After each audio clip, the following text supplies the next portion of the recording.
Good morning, Trends. Welcome back to our segment Travel with Gen Z. Today we are in Vihara Avalokitesvara, Semarang. In Vihara Avalokitesvara, there is a pagoda which also called Pagoda Avalokitesvara, and this is the tallest pagoda in Indonesia. Here we also want to ask the visitors and also the administrator about this building. So, let's explore with us.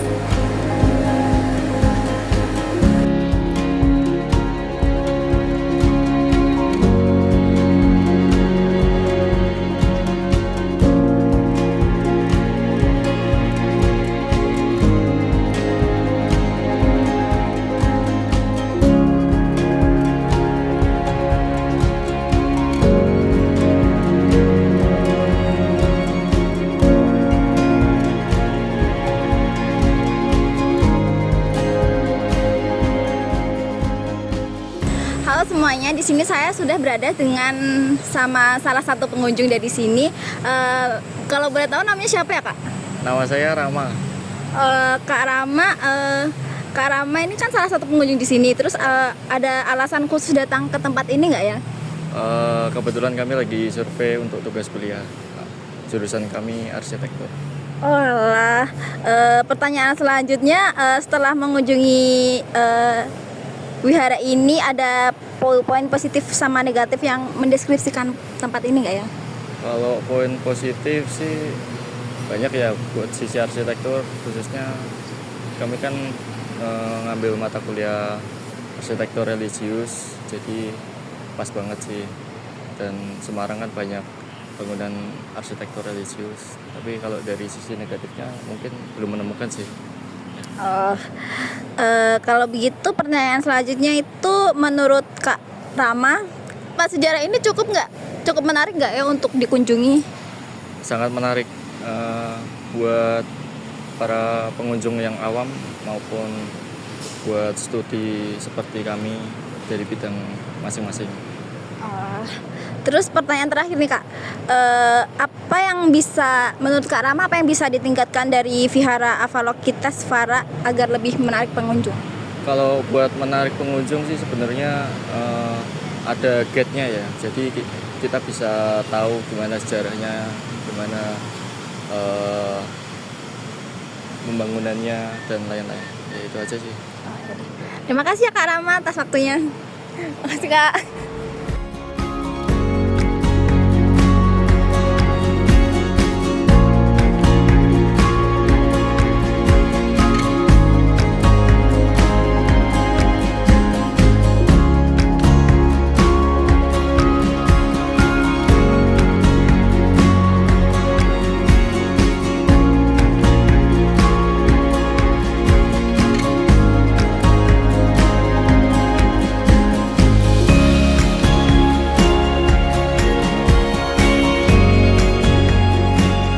Selamat siang, kembali lagi bersama saya Naura, dan di sini saya sudah berada di Wihara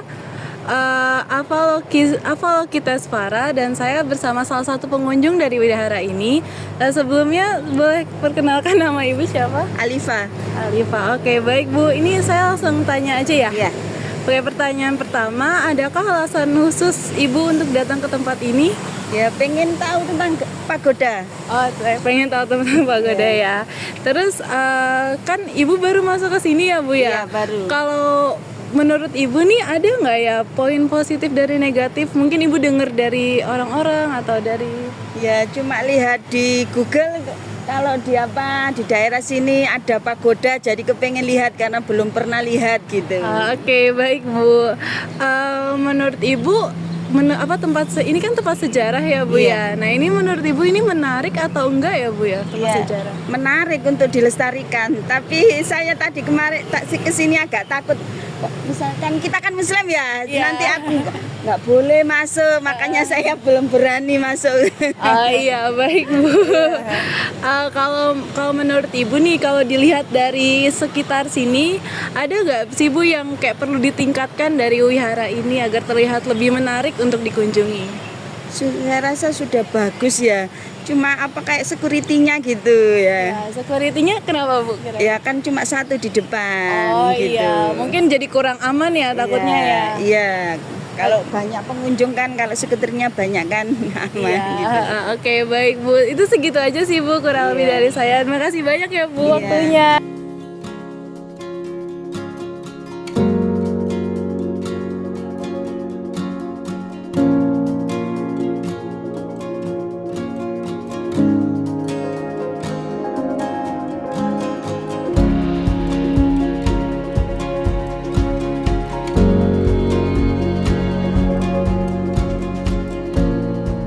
Perkenalkan, nama saya Satria Saputra. Kali ini saya akan mewawancarai mengenai pagoda Kitasvara ini untuk wawancara untuk perkenalkan atas nama siapa? Atas nama Dina. Dina. Oke. Saya akan memberikan beberapa pertanyaan. Mungkin bisa dijawab dengan mengenai sejarah pagoda Kitasvara ini. Kapan sih pagoda ini mulai dibangun dan diresmikan? Serta siapa yang meresmikannya? Pagoda Awalokitasvara didirikan itu sekitaran sudah tahun 2000-an. Untuk tepatnya mohon maaf lupa, tapi nanti teman-teman bisa lihat di sana sudah ada kayak ukiran kapan dibangun dan diresmikan. Nanti bisa naik ke pagoda, di sana di depannya ada yang meresmikan Bapak Gubernur pada zaman dahulu sama Yang Mulia Biku Sri Panyawaro Mahathira. Pertanyaan selanjutnya, siapa sih tokoh di balik pembangunan pagoda Awalokitasvara dan bagaimana perannya dalam pengembangan agama Buddha di Semarang? Orang yang di belakang ya. Pagoda itu kayak dibangun itu karena ada dedikasi dari seorang dermawan namanya Pak Po Sun Kok. Kalau teman-teman tahu Paragon Mall dan Po Hotel, beliau yang punya itu. Nah, Pak Po Sun Kok itu yang benar-benar mendanai, mendedikasikan untuk dibangun pagoda Awalokitasvara. Berarti yang emang untuk penyebaran agama Buddha itu sendiri Dulunya sudah ada, tapi masih versi yang kecil, belum tinggi.